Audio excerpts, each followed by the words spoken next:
Olá pessoal, mais um episódio do Papo de Pastor com dois pastores, mais uma voz e meio. Eu, pastor Alci. E eu tentando falar aqui, pastor Léo. E hoje é dia de notícias, pastor. Vamos fazer aí um resumo. Duas notícias basicamente, não é isso? Três, né? Que aconteceu um evento triste aí, a gente tá gravando na quinta ontem, né? Sim, certo. E aí a gente tá até pra pegar o gancho do último podcast nosso, né? No podcast a gente comentou um pouco sobre questão do escândalo dos pastores, né? Aquele vídeo do cara. E aí, ontem de manhã, logo cedo, saiu a notícia que o pastor presbiteriano Milton Ribeiro, né, que era ministro da Educação, foi preso preventivamente. Né? Eu fiquei triste, sabe assim, quando eu recebi a notícia, não foi culpa dela, salienta, ela até pediu desculpa, mas não foi. Quem me mandou a notícia foi minha esposa. E aí foi 2 minutos antes de eu começar um gabinete. Eu quase não consegui fazer. Sabe? Assim, fiquei muito triste, voltei para casa. Assim, eu não fiquei chorando, não, sabe? Mas fiquei choroso, porque, assim, só salientar uma coisa aqui. A prisão foi preventiva, né? Então, ou seja, ainda não há uma base, foi com medo de fuga, antecedente, né? Parece que o motivo da prisão preventiva, pelo menos o que eu li até hoje, foi que houve um movimento estranho na conta da esposa dele, que ele já disse até o que era, que foi a venda de um carro, acho que entrou 60 mil reais, acho que esse foi o valor, 60 mil, e ele já disse que foi a respeito da venda de um carro da filha dele, me parece. Tá? O fato é que a nossa ideia aqui não é condenar a pessoa, porque, ou seja, que ela seja julgada. Nosso desejo é exatamente esse, que ela seja julgada, se condenada, presa ou pague o que tem que pagar, não sei como é o caso aí do sistema penal nessa questão, né? Que a igreja também julgue, né, dentro do processo disciplinar, acho que as duas coisas acontecem ao mesmo tempo, tá? Mas o estrago já foi feito, não é isso assim? Sim. Algo semelhante ao que nós falamos no nosso episódio com relação àquele vídeo gravado por uma pessoa em que lançava mácula sobre a igreja, sobretudo, né? Isso. Então o estrago foi feito exatamente nesse sentido, acreditamos nós, porque sendo ele vítima ou culpado, o ponto já está na manchete o fato de que um pastor presbiteriano foi preso, né, ainda que preventivamente, mas preso. Então isso certamente lança mácula, por mais que ele eventualmente seja, e a gente quer, obviamente, que ele seja inocente, mas enfim, tá aí nas manchetes. E o problema, além de tudo, né, que nesse mundo que a gente vive hoje, ele já foi condenado. Entendeu? Ou seja, com isso eu não estou dizendo que a gente, como o pastor você falou, a gente espera que ele seja inocente pelo bem do evangelho. Tá? Já existe aquele problema daquele áudio vazado, né, no passado que... Isso. Então, isso de fato é uma coisa grave, então a gente não pode presumir, pelo menos eu não tenho presumido assim, uma inocência à luz do que já foi vazado. Acho que tem uma coisa que tem que ser investigada mesmo, mas o cuidado que a gente tem que ter nesse sentido é duplo. O primeiro teve um caso, eu não quero dizer aqui uma bobagem, mas eu acredito que foi até um caso da própria Lava Jato, eu não lembro, mas prendeu um professor universitário, alegando justamente corrupção, mesma coisa, desvio de dinheiro na escola, na faculdade. O cara foi preso, foi demitido. O cara acabou com a vida dele. Foi preso, demitido, não sei o que, tudo. Aí o cara se matou. O cara ficou com tanta vergonha, tudo, o cara se matou. Aí provou-se que era tudo mal entendido, que o cara não tinha feito nada. Lamentável. Sabe? Então, dito isso, o nosso desejo é que ele seja justamente julgado. Como a gente deseja isso para qualquer pessoa, não é porque porque é um pastor presbiteriano, não. A justiça faz parte do caráter santo de Deus. Exatamente. Né? A gente espera que a justiça seja feita, seja para condená-lo, seja para inocentá-lo. Eu não acho que é prudente ninguém, em nenhum caso de prisão preventiva, por aí, tá vendo? É bandido, aí tá vendo? Não sei o quê, aí tá vendo? Deixa a lei ter o seu trâmite. Tá? Nesse aspecto. Agora, essa é a primeira coisa que a gente não deve fazer, ficar é culpado mesmo, por aí vai. O IPB está encobrindo ladrão, esse tipo de coisa não é para tanto. Até a gravação desse podcast, a IPB não tinha se pronunciado, pelo menos não oficialmente. Também não vi nada. Eu estava checando as redes sociais aí da IPB, Instagram, o site da igreja, por aí vai. Só não vi o Facebook, confesso que eu não tenho. E não vi nada. Tá? Então a IPB ainda não se pronunciou. Não sei se está esperando o julgamento, alguma coisa. Não sei. Realmente não sei. Tá? Mas aí entra outro aspecto de que já há um dano para a imagem. A notícia era exatamente pastor, ministro, era ex-ministro e pastor, a notícia assim dos sites principais. Né? Então é só resumir muito a mensagem do nosso último podcast, né? Sim. Que isso vai acontecer, isso não é normal, isso vai acontecer, mas que isso não diminui aquilo que a igreja é. A igreja continua sendo a noiva de Cristo, continua sendo a coluna e baluarte da verdade, apesar dos pastores que a compõem. Com isso a gente não está dizendo que o pastor pode fazer qualquer coisa, pode aloprar, pode roubar, não sei o que, jamais. Tem que ser exemplo e padrão dos fiéis, como nos alerta 1 Pedro 5. Né? Então, em particular, você que é novo na igreja, tá? Você que tem um pouco mais de maturidade, já entende todo o processo que eu estou dizendo. Mas você que é novo na igreja, não pense que a igreja ela vai sair, ela é menos por causa disso, não. Tá certo?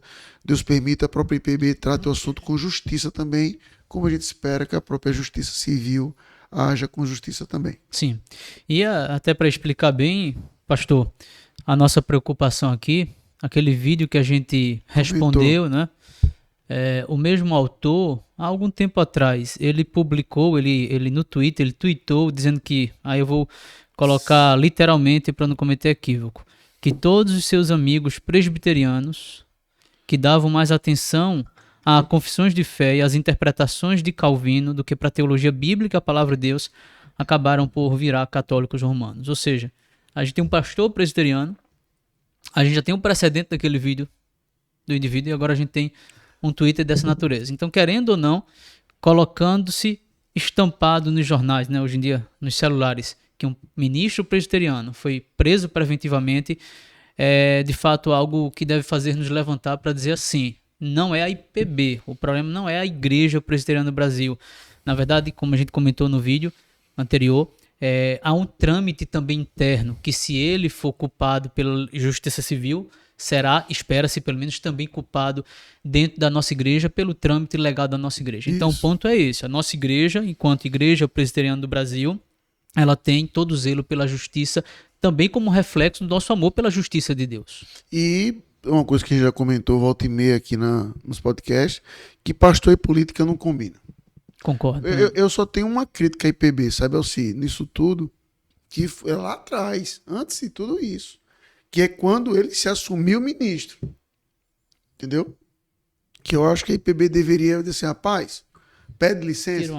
Tira uma licença. Sabe? Concordo. Minha crítica à IPB é lá atrás, não é agora que estourou tudo isso, não. É quando ele assumiu. Quem é aqui meio da Igreja do Jockey sabe que eu critiquei publicamente essa decisão. Tá? Não, insisto, eu nem conheço o cara, nunca vi ele pintado de azul. Tá? Não posso falar nada da pregação dele, da teologia dele, nada, não posso, não conheço, infelizmente não conheço. Mas só o fato dele não permanecer pastor e assumir o cargo, isso aí para mim já não é legal, no mínimo, sabe? Eu acho errado mesmo. Na verdade, não é legal uma suavizada. Acho errado mesmo. Igreja é igreja, pastor é pastor. Certo? Nosso papel como pastor é pregar o evangelho, pastorear a igreja. Tá certo? Quer assumir um cargo político, você entende que você pode somar na política? Ótimo. Deus o abençoe. Deixe seu cargo. Isso. A gente precisa de gente lá na política. Exato. Mas pastor é pastor. Isso, pastor é pastor, tá? Então, lamenta que isso tudo aconteceu de verdade. Para mim foi um dia duro ontem para mim, sabe? Imagina. Tem um colega nosso que faz uma analogia interessante com pastor de igreja e pastor de ovelha, pastor de animais. Quando ele diz assim, pastor de ovelha gosta de cheiro de ovelha. Sim. Então, pastor de igreja gosta de estar, de fato, pastoreando aqueles que o Senhor confiou. Então, acho que isso falta muito, né? O meu mentor assim, na vida, o pastor Scipione, né, ele falava exatamente isso, que ovelha não é apenas o cheiro de ovelha. Complementando o exemplo. Nem falava isso, mas complementando o exemplo. O pastor é o pastor mesmo sabendo que você vai cuidar daquela ovelha, vai tratar dela, você vai pegar ela no colo e ela vai fazer cocô em você todinho. Entendeu? Ou seja, que é como que a ovelha faz. Mesmo sabendo disso, você vai tomar conta dela. Mesmo sabendo que você não seja reconhecido por isso, sabe? Então, é o que eu acho que falta. E aí fica. É um debate que volta e meia, a gente vai estar voltando aqui no podcast, eu acho. É aquele aspecto de que o papel da igreja, o papel do Estado, o papel da igreja, o papel do Estado, o papel da igreja, o papel do Estado, sabe? E, inclusive, essa é uma das únicas frases da confissão de fé, não da confissão de fé, perdão, do catecismo maior, que eu não concordo, sabe? Assim, eu preciso estudar um pouco mais qual é o contexto daquela frase, mas na pergunta, o número eu posso errar, mas a pergunta e a resposta não. Acho que é a pergunta 197 do catecismo maior, que é assim, o que nós pedimos na segunda petição do Pai Nosso, que é venha o teu reino. Aí ele coloca lá que a igreja seja sustentada pelo governo civil. Mas parece-me que a Assembleia tem muita proximidade, né? Aprovada e sustentada pelo governo civil. Então eu já sou de um time de uma separação mesmo. Tem que ser dois reinos nesse aspecto. Então, não acho que deva confundir, não. O poder da igreja não é temporal. Tá? Então, essas coisas, eu vou até estar dando uma pastoral domingo sobre isso aqui na igreja também. Então, sobre o primeiro assunto, lamentamos. Isso. Tá certo? Lamentamos. Que Deus tenha misericórdia da vida dele, que Deus haja com justiça nesse caso. Tá? Teve o caso aí também polêmico essa semana, né, Alcide? Dessa garota, né, de 10 anos. Aí que foi estuprada, infelizmente, engravidou. E aí o que ganhou notícia? Que ela foi fazer o procedimento de aborto e ela estava com 22 semanas e uma juíza de Santa Catarina impediu fazer o aborto. Aí, meu amigo, todo o inferno se abriu. Caíram para cima da mulher pedindo afastamento para tudo. Aí ela deu uma entrevista. Ela até disse que ela não é contra o aborto. Eu escutei isso aí. O que ela pegou? Qual foi o critério da decisão dela? Ela disse que, eu estou citando ela, né? Já a gente vai estar na análise, só citando a notícia. Que ela foi para a OMS, a Organização Mundial de Saúde. E lá, a definição de aborto vai dizer que um procedimento feito até 20 semanas. Então, como ela foi com mais tempo que isso, ela não permitiu, já que aborto, de acordo com a Organização Mundial de Saúde, só vai até 20 semanas. Se enquadraria como assassinato, exatamente. Né? Então, foi por isso que ela impediu. Tá certo? E aí, a discussão de aborto ganhou corpo de novo no Brasil, já estava ganhando. Né? Aí agora ganhou corpo de novo. E, em suma, é isso. Aí estão querendo afastar ela, tudo tal, não sei o quê. Um advogado até me procurou, caso quisesse mostrar a base legal do que acontecesse. Mas, assim, o que tu acha, Alcide, disso tudo? Primeiramente, embora a decisão dela tenha sido acertada, certo, obviamente, pondera-se que não foi por pauta moral, religiosa, absolutamente nada, convicção. Claramente não pela própria fala dela. Pela própria fala dela. Então, vou conjecturar que se a menina, na verdade, tivesse ido lá com 15 semanas, 18 semanas, ela teria permitido o aborto, né? O que para nós, obviamente, cairia no mesmo erro. Desculpa, só para acrescentar um detalhe. O hospital, justamente porque tinha passado o hospital, disse que só fazia com questão judicial. Foi por isso que bateu na juíza. Bateu na juíza, entendeu? Tá. Pronto. Pois bem, então, a Bíblia condena absolutamente o aborto, né? O aborto é assassinato, seja com 22 semanas e um dia, seja com 5 semanas, enfim, na concepção, a vida, logo, aborto desde o primeiro dia de concepção. Por um lado, isso. Por outro, lamentar profundamente o estupro da menina, 10 anos de idade. Uma coisa que me soa absolutamente estranho, parece-me que não se está revelando a identidade do estuprador, não é isso? Não consegui ver em nenhum lugar, não sei se é alguém da família. Parece-me que algo tem algo a ver com isso. Assim, a gente lamenta. Eu estava meditando hoje, Léo, justamente porque eu vou pregar em Piripiri. em um texto que, mais uma vez, Cristo se relaciona com a mulher. No caso, aqui, unge Nos cabelos. exatamente. E a gente sempre vê o quanto de cuidado Cristo tem com as mulheres, né? Geralmente o cristianismo é acusado de chauvinismo, machismo, não tratar as mulheres da maneira que deveria ser tratada. E quando a gente vai para Cristo, a gente vê exatamente o contrário, né? Então, assim, é lamentável o que aconteceu com a menina, absolutamente lamentável, terrível, revoltante. O crime não é o fato dela não ter feito aborto, o crime não é a mulher, a juíza, não ter permitido o aborto. O crime é o estupro. O crime é o estupro. É uma coisa assim, assim, não ia comentar isso como uma notícia, mas a gente vai estar colocando exatamente tudo aqui nesse assunto agora, como o mundo está de fato ponta cabeça, né? Você falou que a gente não sabe da notícia de quem é o estuprador, aí eu me lembrei de uma notícia que eu li essa semana, que parece paródia.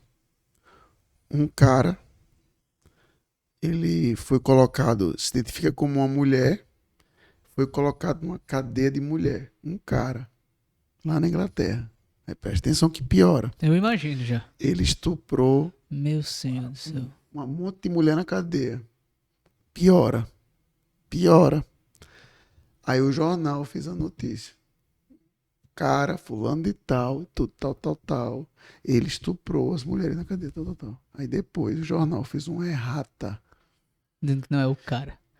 Diz como ele se identifica como mulher e nós não queremos ofender o gênero dele. Ela estuprou as mulheres na cadeia. Eu não tô nem inventando. Assim. Ponta cabeça mesmo, mano. Isso eu não tô nem Pra um bom pós-milenista, é quase que dizer assim, é o fim do mundo. Assim, eu tenho pena dos meus amigos pós-milenistas. Nesse tempo que nós estamos, eu tenho pena de você. Tô falando sério, cara. Tá igual o período da Segunda Guerra Mundial, entendeu? Ali que foi, só para quem não sabe, só para contextualizar para nossos irmãos. Pós-milenismo acredita que antes de Cristo voltar, a igreja vai viver uma era dourada que vai influenciar o mundo todo, né? De forma muito resumida. Sim, tá? claro. Vai influenciar o mundo todo com o poder do evangelho. Aí quando veio a Segunda Guerra Mundial, meu filho, deixar os pós-milenistas. acabou. Mas não foi. Exatamente. Historicamente, o pós-milenismo acabou. Primeira e Segunda Guerra Mundial. Aí, bum! Aí ressurgiu agora aí o Gary DeMar. Eu sou. O Gary DeMar e por aí vai. Tal. Aí, esse dias, quanto mais notícias eu leio, eu digo, rapaz, eu admiro esses caras que eles continuam otimistas, mas é dureza. E para confessar, Rafael, certo dia, coisa de, sei lá, 3 semanas atrás, disse, amor, tu continua Dureza, mesmo. Tá certo? Então vamos lá. Voltando agora ao caso aqui no Brasil. Então, sobre a questão do estupro, eu não tenho nada a acrescentar ao que você falou. É lamentável mesmo, é doloroso, é triste. Isso é uma prova de como o ser humano, sem Deus no coração, é um monstro moral, um depravado mesmo. Monstro moral, Tá certo? Que pode, né, eu comentei sobre isso naquele podcast quando eu estava doente, sobre os assassinatos que aconteceram. Tá certo? Então, é o mesmo princípio. Mesmo princípio de uma pessoa olhar para um garoto de 10 anos, seja alguém que deve ser defendida, protegida, não seja nem pelo fato de ser uma mulher, mas pelo fato de ser uma criança. Também, além de tudo, seja, além de mulher, criança. Né? Então, isso aí é lamentável, é triste demais. Só que o meu medo, sabe, assim, em particular com os cristãos, é o seguinte. Todo cristão sério vai dizer que aborto é pecado. Desculpa, que aborto é pecado. Que aborto é pecado. Você não vai. Se você encontrar qualquer cristão que dizer que aborto não é pecado, você tenha dúvida do cristianismo dele. O meu medo é que eu li o livro, até citei aqui na igreja, até recomendei a igreja comprar para ler, até bater aqui. Que é o livro do Muller, Não Podemos Nos Calar. Uhum. Aí ele comentou uma coisa, Alci, que eu não tinha parado para prestar atenção nisso. Eu, de fato, eu disse assim, rapaz, é mesmo. Aí ele pontuou assim, como foi, no caso o livro do Muller, nada a ver com aborto. Ele está focando, tem até um pouco. Ele fala mais sobre família, questão de homossexualidade, casamento homossexual, esse tipo de coisa. O olho dele é mais para isso. Aí ele vai mostrar, assim, por exemplo, que até, aí eu só não vou lembrar das datas, mas até X ano, o casamento homossexual, por exemplo, era ilegal. Tá certo? Era ilegal. Aí, a partir do momento, as cortes lá flipou. Disse que não é mais ilegal. Agora pode ter. Aí, o que aconteceu com a opinião pública? No que deixou de ser ilegal, a opinião pública virou. Disse, por que a igreja está condenando algo que não é crime? Uhum. Entendeu? Então, a igreja passou a ser a vilã por estar condenando algo que não é mais crime. Aí ele mostrou que essa simples sombra aqui jogou, foi uma brecha que se entrou na igreja. Então a igreja não pode condenar o que não é crime. Uhum. Então é por isso que para a gente é sempre fundamental fazer a diferença entre crime e pecado. Uhum. Tá? No mundo ideal, como o caso, por exemplo, se você for pensar no Antigo Testamento, não tinha essa barreira.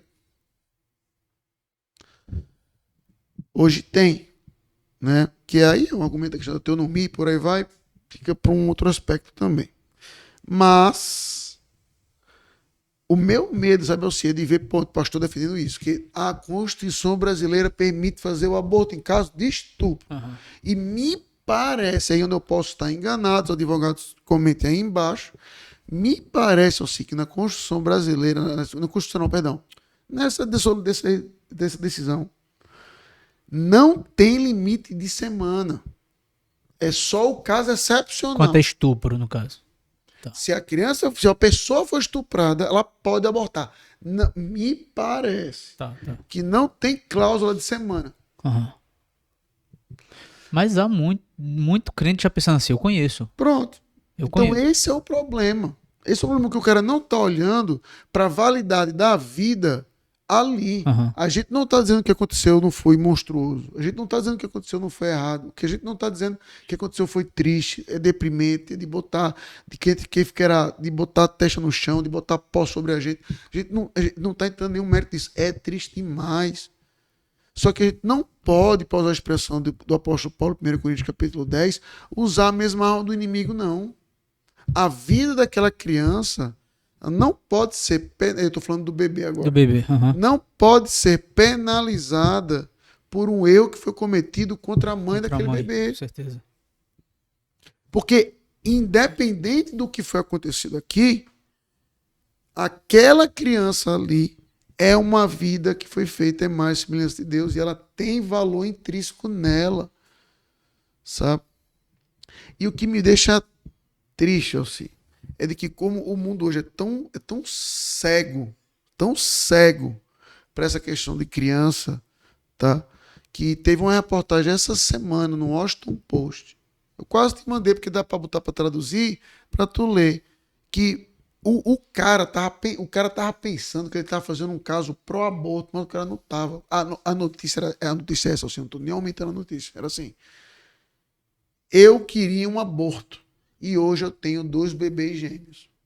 A notícia era essa. Então era uma história de um casal adolescente, eu acho, jovem, que a mulher foi estuprar no Texas, aí não liberou, porque o Texas agora caiu tudo que é lei, e aí mostrou exatamente o dia a dia dela com os 2 meninos. Aí, em certo momento da reportagem, a menina fala, a mãe dos gêmeos, diz, eu de fato queria abortá-los, mas hoje, olhando para eles, eu não me arrependo da minha decisão. Só que o jornal estava botando discurso, vendo, olha o que vocês forçaram ela a fazer. Como se fosse ruim. Como se fosse ruim. Ou seja, o pessoal está tão cego nessa pauta do aborto que ter filho é uma desgraça. É. Entendeu? Ter filho é uma desgraça, um problema. Então, essa é a questão que a igreja deve entrar. Ou seja, aí eu vou concordar com essa crítica, que é qual? A igreja está... É muito fácil a gente falar sem colocar na reta a gente. Meu amigo, eu tenho certeza de uma coisa. Se essa moça aí chegar em qualquer rede social, dizer assim, pois olha, quem quer ficar com meu bebê? Demais, com certeza. Baixa isso. Uhum. Basta ela colocar isso. Eu sei que no Brasil isso nem pode, nem pode, passagem. Mas tem um candidato aqui, inclusive. É isso que eu quero dizer. Se ela colocar, se eu entrar em contato com ela, pode mandar. Eu vou aí. Eu trago seu bebê pra cá. Custei a gestação, tudo. Seja o que for, meu amigo.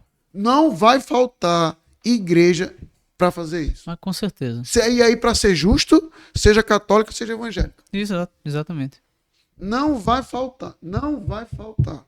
Entendeu? Não vai. Ou seja, só que, como eles querem fazer pressão para acontecer o aborto, para ter a pauta, era só dizer assim, e quem é que vai tomar conta desse bebê? Pronto. No que, se ele colocar isso na reportagem, o que até os comentários embaixo, assim, tudo assim, eu tomo, tá aqui o contato, tá aqui a instituição, tá aqui a igreja, sou pastor de não sei o quê. Concordo.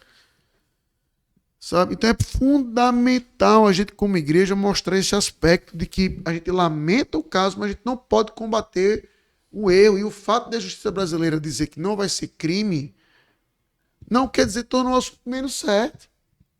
Até pegando uma pontinha aí disso, uma vez eu tava conversando, não era uma discussão, um debate, nada, conversando com um jurista, ele já estava trabalhando em alguma questão dessa área, era um homem da lei. E para esse pessoal parece inocência. Eu vou falar para esse pessoal crente, não vou nem falar um incrédulo, um não cristão, mas para um jurista, alguém que estuda a lei brasileira e é crente, o que eu vou falar que é inocência, mas foi o que eu falei para ele. Na discussão, eu e ele conversando sobre Constituição, etc. Eu disse, rapaz, é por essa razão que para o crente a Carta Magna tem que ser não a Constituição, mas a Bíblia. Tá certo. De maneira que se nós seguirmos a Bíblia em todos os nossos princípios morais, a gente não vai ter dúvida quanto a, seja casamento entre pessoas do mesmo sexo, aborto, etc. A Carta Magna é a Escritura. Acho que isso aí é essencial da gente pensar como crente, entendeu? Para fazer frente a essas demandas. Mas aí, assim, para pegar, assim, para fazer um outro bloco, mas pegar dentro do texto para mostrar exatamente como as coisas estão de ponta cabeça, que é parte do problema, como as pessoas não enxergam como o mundo deveria ser, aí para mostrar hoje como filho é um problema, é um fardo, um peso, você carregar por anos a fio. Né? Domingo passado, num sermão, eu fiz uma aplicação sobre a responsabilidade dos pais com os filhos. Uhum. Aí citei, né, um exemplo de uma propaganda de um comercial de cachorro lá nos Estados Unidos. Terrível aquela propaganda. Certo? Bem, aí pra você ver, essa coisa que eu acho legal. Que tem algumas pessoas, quando eu faço esses comentários assim, essas aplicações assim, que pode parecer um pouco fora da curva. Aí o cara diz assim, rapaz, acho que o pastor tá exagerando. Isso não vai acontecer aqui. Não. Nunca vai acontecer aqui. Aí na segunda-feira, mas o meu WhatsApp, plim, mesmo tempo, Norton. Com a mesma notícia. No Instagram, WhatsApp. STJ decide sobre... E a notícia tá assim. Sobre filhos, pets de pais separados. É. Bem que o senhor disse, pastor. Profeta. Só assim, bem que o senhor falou. Já me chamaram de profeta essa semana 2 vezes, porque eu disse que... Eita, não posso dizer não. Não, vai sair quando? Isso aqui vai sair amanhã, né? Não posso dizer então não. Tá certo que eu já acertei uma outra profecia no domingo também, mas aí eu comuniquei isso no domingo. Então, bem, o ponto, sabe, é que hoje cachorro tem o mesmo status de filho, cara. Você tá entendendo? Então, ou seja, se um cachorro, um gato, um pet tem o mesmo status de filho, qual é o valor do Diogo e da Lívia, do Leozinho, da Mônica e da Patrícia? Não tem, cara. Não tem. Eles não vão entender um valor intrínseco a eles. Sim. Entendeu? Entendeu? Simplesmente não tem. Então, isso é o ponto que a gente vê notícias como essa, de que eles, na cabeça dele, mesmo que seja uma vida, eles já estão num nível tal que dizem o quê? É a escolha da mulher. É um fardo, é um peso. Uhum. E eu acredito que, além disso, que é absolutamente necessário a gente refletir, tem até a perspectiva de nós podermos perceber com esse uso do nome filho e pai de pet e filho pet, o quanto eles fazem um levante contra a Trindade, né? Porque o pai, nós somos pais no nosso esforço tentando imitar o Pai Celestial, e nossos filhos têm aí um ponto de contato com Cristo, o Filho de Deus. Então aí atribui um pai a um pai de cachorro e filho. Bronca, mestre. Meu amigo, olha, esse negócio. Eu já não era muito fã de pet. Não vou mentir. Tá certo? E eu vou, pra dar uma de Adão, vou culpar minha mãe. Já que tu gosta de filme, aquele filme Pets tem essa ideologia, coisa desse tipo? Não, aquele filme Pets é um Toy Story de cachorro. Entendeu? É um Toy Story de cachorro. Agora sim, desculpa. Pode ser que tenha embutido no sentido da mulher lá, que ela quase não aparece, né? Que ela tem um cachorro, depois ela traz outro, entendeu? Aí pode ser. Mas o filme, propriamente dito, é um Toy Story de cachorro. Tá. Entendeu? Que quando os humanos saem de perto, os cachorros falam tudo e tal, sabe? Tá. Bem, assim, eu não percebi. Mas aí é o caso de eu reassistir, se for o caso. Mas não vou assistir. Não... bem. E esse é o ponto, sabe assim, eu já não gostava muito de cachorro. Vou dar uma de Adão, vou dar culpa da minha mãe. Que era quando perguntava assim, mãe, dona Nilma, tu quer criar algum bichinho? Ela já criei 2. Eita. Que é a foto também do meu irmão. Né? Então, assim, brincadeira à parte, eu nunca fui muito afeito a pets mesmo, é verdade. Criado em apartamento, tudo, nunca fui afeito. Hoje, já deu numa fase que tá dando a volta, já tá me dando abuso, tá entendendo? Quando eu vejo isso, dá abuso. Eu nem vou entrar no mérito da pessoa ter dinheiro, não ter, gastar dinheiro nisso. Isso é uma coisa muito pessoal. Eu confesso que eu não fico à vontade de julgar isso. Mas o meu problema, Alci, tá? Nomenclatura. Concordo. A gente começa a usar os termos, o termo perde a força que tem. Uhum. Quer ver um exemplo simples de algo que eu preciso mudar no meu vocabulário, eu digo com toda tranquilidade. Mas eu preciso mudar pro bem da palavra. A gente fala hoje casamento homossexual com muita tranquilidade. O que não é um casamento. Exatamente, não é um casamento. Biblicamente não é. Casamento tem um escopo. É homem e mulher. Uhum. Certo? Exatamente. E é só que a gente usa hoje. Logo no início, veja o ponto. Logo no início a gente falava união. Mas hoje, passa o tempo a gente sem vigiar isso, não é casamento. Exatamente, concordo plenamente. Sabe? A importância da gente ter esse cuidado é. Logo aquela famosa. Como é a linguagem neutra, né? Isso. Logo vai estar comum no nosso meio. Isso eu já profetizei no púlpito também. Pode anotar. Que vai ser como um monte de igreja vai entrar. Um monte de igreja vai entrar nessa ideologia. Qual o problema? De ser um pouco mais amplo, amistoso. Eu já falei para minha esposa, e eu tô roubando a ideia de um cara dos Estados Unidos. Digo logo. O dia que começar esse negócio de pronome favorito aqui no Brasil, qual é o seu pronome? Qual é o seu pronome? Qual é o seu pronome? Eu fiz uma camisa para academia e eu uso para alguns ambientes, que eu não pertenço a este lugar. E eu uso na academia. Aí o dia que pronome pessoal se tornar regra no Brasil, já está engatilhada a camisa. Meu pronome pessoal é lindo e maravilhoso. Pronto.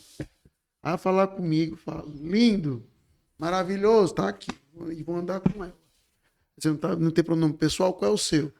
É eles. Ok, o meu é esse aqui, ó. Oxe, dá duvida, tá certo? Então, esse é o ponto, sabe assim? A gente tem que batalhar com essas coisas para o tempo ser uma coisa séria. Entendeu? O que volto para o assunto do meio. Essa questão do estupro. Oi? Ao vivo o quê? Pronto. O nosso só deu uma atualizada aqui ao vivo que o ministro teve um habeas corpus aí e deixou a prisão em São Paulo, que era esperado, né? Ele não tem ficha policial, não tinha nada.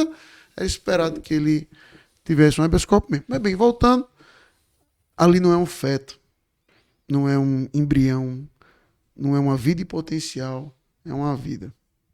E tem que ser respeitado como tal, sabe? Eu estava... um teólogo falou uma coisa, né? De que mostrou exatamente isso, um aspecto do poder de uma vida. Aí ele mostrou para o casamento, né? O potencial de um casamento. Ele falou assim, um divórcio é a morte de uma pequena civilização. Exatamente. Eu nunca tinha olhado para essa perspectiva. Eu nem menti. O divórcio é uma morte de uma pequena civilização. Muito bom. Sabe? Ou seja, porque se o mundo acabou e só sobrou o Alci e a Rafael, tem potencial para ter uma outra terra. Sobrou o Léo e a Ana, então tem uma outra terra pela frente agora, pode ter. Sabe? Mas se um divórcio acontece, uma pequena civilização acaba. Sabe? Muito bom. E aí a gente pegar esses termos, e esse é o ponto, não é inovar, nem radicalizar, é usar conforme as Conserva. escrituras. Usar como as escrituras, ou conservar, como as escrituras vão dizer, sabe?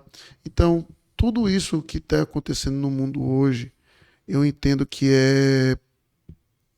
Eu não acho que simplesmente é loucura, acho que é uma coisa que foi construída ao longo de 300 anos por aí, tá? Para chegar onde chegou. E é fundamental a gente combater simplesmente dizendo, não era para ser assim. Olha como as coisas são. Olha como as coisas são.